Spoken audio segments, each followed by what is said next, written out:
Grammar section, unit number 4, the tables. A. Use the correct form of the present past participle to fill in the blanks. His, dash, coat, needs, mending. Options: tattering, tatter, tatters, tattered. Answer: his tattered coat needs mending.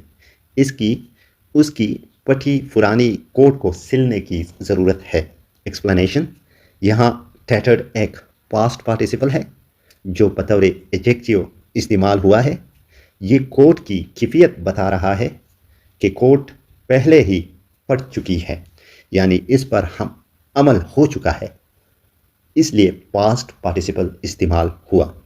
Rule: past participle उस वक्त इस्तेमाल होता है जब कोई चीज़ किया जा चुकी हो या मुतासिरा या मुतासिर हो चुकी हो.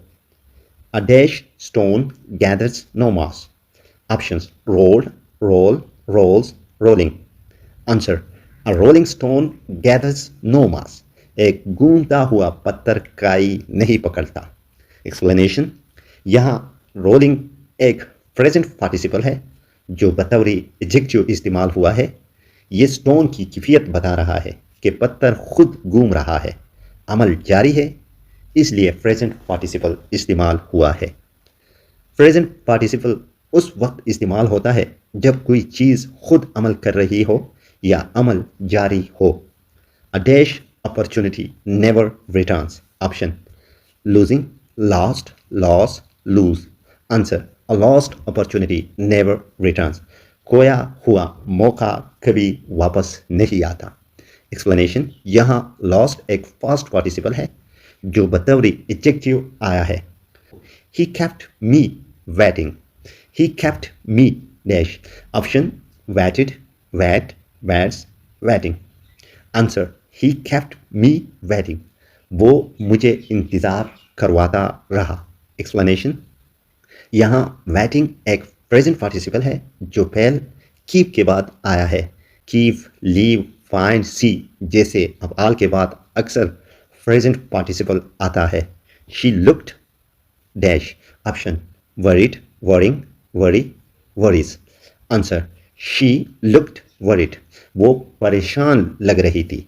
एक्सप्लेनेशन: यहाँ worried एक पास्ट पार्टिसिपल है जो बतौर एडजेक्टिव इस्तेमाल हुआ है. B. Fell in the correct participle form. Present participle, past participle. He was sitting in an armchair dash a magazine. Answer: he was sitting in an armchair reading a magazine. वो एक arm chair में बैठा हुआ था और एक magazine पढ़ रहा था. एक्सप्लेनेशन: यहाँ रीडिंग एक प्रेजेंट पार्टिसिपल है जो ही के जारी अमल रीडिंग को जाहिर करता है. प्रेजेंट पार्टिसिपल हमेशा जारी अमल कंटिन्यूस एक्शन जाहिर करता है. 2. Dash in the company for many years. He knew everyone and everything.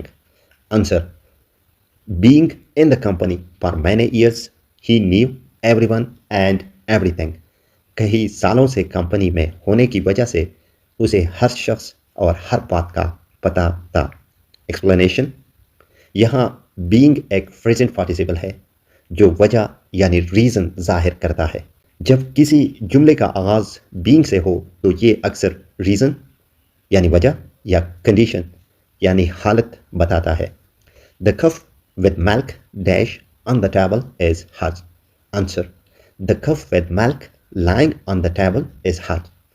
दूध वाला कप जो टेबल पर पड़ा है वो उसका है. एक्सप्लेनेशन: लाइंग एक प्रेजेंट पार्टिसिपल है जो कप की हालत पड़ा हुआ बता रहा है, यानी कप खुद टेबल पर पड़ा हुआ है. प्रेजेंट पार्टिसिपल बतौर एडजेक्टिव उस वक्त आता है जब नाउन खुद अमल कर रहा हो या किसी हालत में हो. Dash each other for ages. They had a lot to talk about. Knowing. Answer: knowing each other for ages, they had a lot to talk about.